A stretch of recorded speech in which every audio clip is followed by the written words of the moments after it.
Sarwadi Cup Palm Scout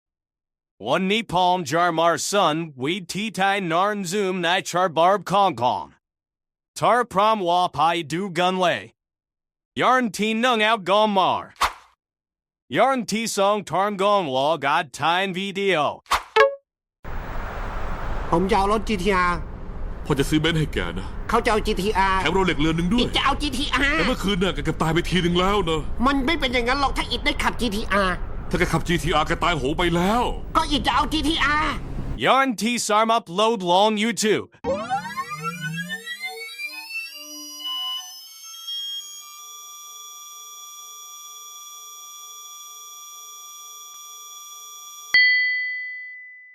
Yarn TC อีลูกไม่รักดี